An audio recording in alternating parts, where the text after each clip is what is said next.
حضرت حذیفہ رضی اللہ تعالیٰ عنہ ایک بادشاہ کے دربار کے اندر قید ہو گئے، اور قید ہو گئے تو بادشاہ نے ان کو کہا کہ بھائی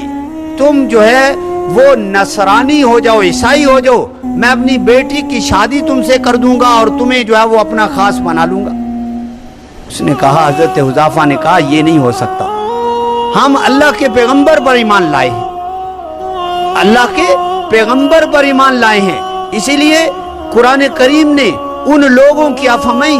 جن کے سینے اسلام کے لیے کھول دیے گئے ہیں، ان کی ایک علامت یہ بھی ہے کہ ان کے دلوں میں ایمان اتنا پیوست ہو جاتا ہے کہ جو مرضی ہو وہ ان کا ایمان ان کے دلوں سے جو ہے وہ نہیں نکلتا۔ تو اس نے کافر نے کیا کیا کہ ایک کڑا منگوایا بڑا، اس کے اندر تیل ڈال دیا اور کھولتا ہوا گرم تیل ہو گیا۔ حضرت حذیفہ کے جو ساتھی تھے وہ 10 اور بھی تھے، ان میں سے ایک کو اس کے اندر ڈالتا اور وہ پکوڑے کی طرح بالکل ختم ہو جاتے، ایک ایک کر کے سب کو۔ حضرت حذیفہ کی باری آئی تو حضرت حذیفہ جو ہے وہ رونے لگ گئے، ان کی آنکھوں سے آنسو جاری ہو گئے۔ تو بادشاہ نے سمجھا کہ ڈر گئے ہیں، چلو وہ ان کو بلایا، کہنے لگا کہ آپ بھی میری بات مان لو۔ حضرت حذیفہ نے فرمایا کہ تو غلط سمجھا ہے، میں اس لیے نہیں ڈرا کہ میری موت آ جائے گی، میں تو اس لیے رو رہا ہوں کہ مجھے ایک جان اللہ نے دی ہے، میں کہتا ہوں کہ اللہ مجھے اور جانیں دیتا، مجھے 70 جانیں ہوتی تو میں دوبارہ اللہ کے راہ میں یہاں شہید ہوتا رہتا، میں تو اس وجہ سے جو ہے وہ رو رہا ہوں۔ اس لیے آپ نے کیا فرمایا، لوددت ان اقتل فی سبیل اللہ، کہ میں پسند کرتا ہوں کہ مجھے اللہ کے راستے میں قتل کر دیا جائے، شہید کر دیا جائے، ثم احیا ثم اقتل ثم احیا ثم اقتل۔ اور حدیث میں ہے کہ قیامت میں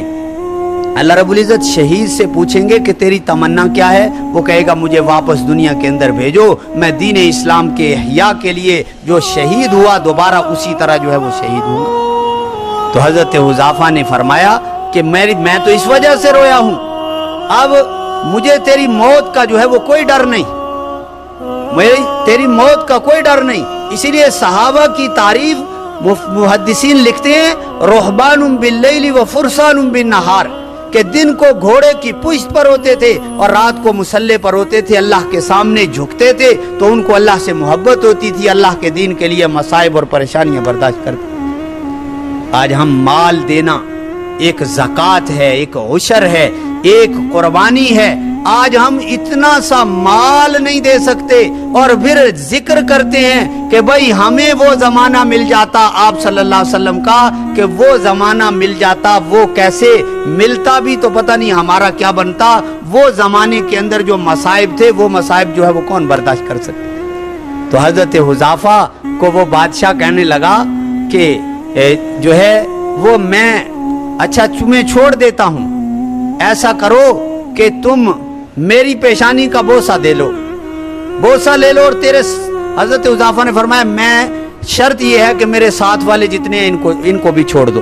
اس نے کہا چھوڑ دیتا ہوں۔ حضرت حذیفہ نے اس طریقے سے بوسہ لیا اور اس نے چھوڑ دیا۔ حضرت عمر رضی اللہ تعالیٰ عنہ کے پاس واپس تشریف لائے اور ان کو بتلایا کہ امیر المومنین یہ معاملہ ہوا۔ حضرت عمر رضی اللہ تعالیٰ عنہ نے اٹھ کر کھڑے ہوئے اور حضرت حذیفہ کے چہرے کا بوسہ لیا کہ تم نے میرے ساتھیوں کو اور دوسروں کو جو ہے وہ چھڑوا لیا۔ اور آپ نے فرمایا ومن طلبها مفاخرا مکاسرا، جو دنیا طلب کرتا ہے فخر کے لیے، کہ بھائی دوسروں سے اپنے آپ کو بڑا کرنے کے لیے، فخر ظاہر کرنے کے لیے کہ میں اتنا مالدار ہوں، میری بلڈنگ اتنی ہے، میرے پاس اتنی گاڑیاں ہیں، میرے پاس یہ چیزیں ہیں، یہ فخر کے لیے جو کرتا ہے۔ اور مکاسرن مقصد یہ ہوتا ہے صرف مال ہی بڑھانا، عبادت میں اس سے مدد لینا مقصد نہیں ہے، صرف مال کی محبت ہے، نیت کبھی بھی نہیں آتی۔ اس لیے آپ نے ایک حدیث میں ارشاد فرمایا کہ بندہ صبح صبح نکلتا ہے تو یا تو شیطان کا جھنڈا لے کر نکلتا ہے یا رحمان کا۔ اب وہ یہی ہے کہ نکلا صبح صبح تجارت، کام، زراعت، جانوروں کے پیچھے کسی بھی کام میں نکلا اور بالکل کوئی ذہن میں نہیں ہے کہ یہ مال میں کیوں تلاش کر رہا ہوں، یہ کس لیے گیا ہوں، اب صرف مال ہی تلاش کرنا مقصود ہے، تو فرمایا یہ بندہ ایسے ہی ہے، شیطان کا جھنڈا لے کر نکل رہا ہے۔ اور جو اٹھتے ہی نیت صاف کر لیتا ہے کہ میں اس لیے تلاش کر رہا ہوں، حلال مال اپنے بیوی بچوں کو کھلاؤں گا، خود کھاؤں گا، اللہ کی عبادت کر سکوں گا، فرمایا یہ رحمان کے راستے کے اندر جو ہے وہ نکلتا ہے۔ اسی لیے بخاری میں غالباً ایک روایت ہے یا کسی جگہ میں نے پڑھی کہ جو حلال مال لینے کے لیے نکلتا ہے، آپ نے فرمایا فی سبیل اللہ، وہ اللہ کے راستے میں ہے،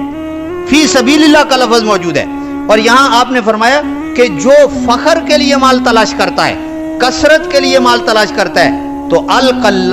لقی اللہ وہو علیہ غضبان، وہ قیامت کے دن اللہ سے اس حال میں ملاقات کرے گا کہ اللہ اس پر ناراض ہوں گے، غضب اور غصہ اللہ کا ہوگا۔ اور آپ نے ارشاد فرمایا کہ ان من الذنوب ذنوبا، کچھ ایسے گناہ بھی ہیں چھوٹے چھوٹے کہ جو گناہ نماز سے بھی معاف نہیں ہوتے، روزے سے بھی معاف نہیں ہوتے، فرمایا کہ وہ گناہ کس سے معاف ہوتے ہیں؟ ہموم، فرمایا فی طلب المعیشت، کہ جب بندہ حلال مال تلاش کرنے کے لیے نکلتا ہے، اس کو مشقت پیش آتی ہے کہ بھئی حرام مال کو چھوڑتا ہے، اس کو پرے ہٹاتا ہے اور حلال کے لیے نکلتا ہے اور حلال ہی تلاش کرتا ہے، فرمایا کچھ گناہ ایسے ہیں جو نماز سے معاف نہیں ہوتے، حلال مال طلب کرنے سے اللہ معاف کرتا ہے، صرف حلال مال طلب کرنے سے وہ گناہ جو ہے وہ معاف ہوتے ہیں۔